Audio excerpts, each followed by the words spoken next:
Hugo Castro remembers the shock and suffering he experienced when the United States sent him back to El Salvador.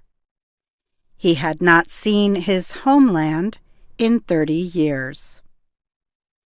The 51-year-old man said his country now must prepare to receive almost 200,000 Salvadorans who may also have to return. President Trump's administration announced Monday it would end legal protection for Salvadorans next year. The U.S. deported Castro in 2015. He said there was nothing for him in El Salvador. The main problem for deportees is that they're made invisible. They're rejected. There's no work. They don't help us, he said. The U.S. announcement has created fear. People worry that the new policy will end a major source of income for El Salvador and separate family members. But there was also some hope that Salvadorans with many years of experience in the U.S. will bring knowledge and investment back home. Homeland Security Secretary Kirstjen Nielsen said Salvadorans under the temporary protection policy would have to leave the U.S. by September 9, 2019. The temporary protection program has been offered to citizens from several countries fleeing natural disasters or other problems.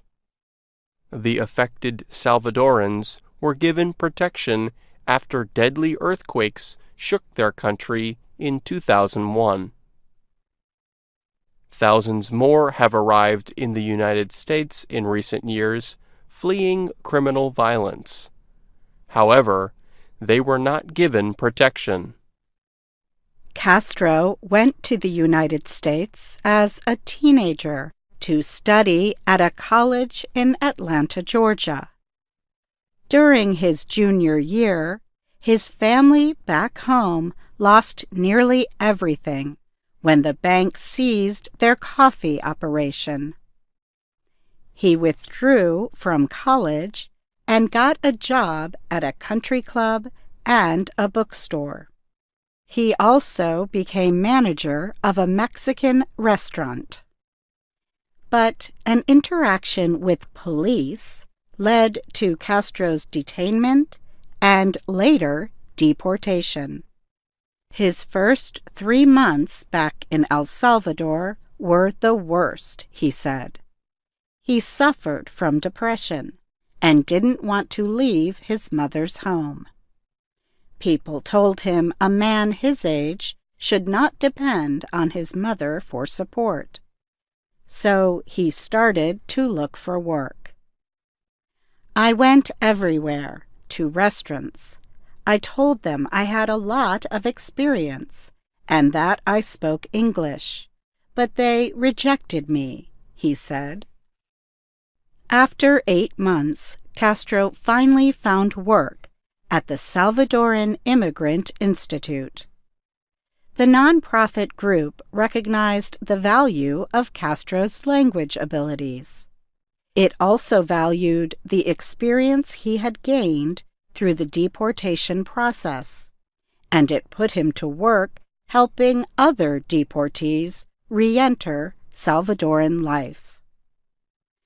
Castro said programs like his are very limited, and more needs to be done for returnees. The government has to get ready, partner with businesses, with all of society, the nonprofits, and create assistance programs, he said. He noted that in 2016, the country received 52,000 deportees from the United States and Mexico. Meanwhile, a government program to give small amounts of money to help deportees open their own businesses has only graduated 140 people, he said.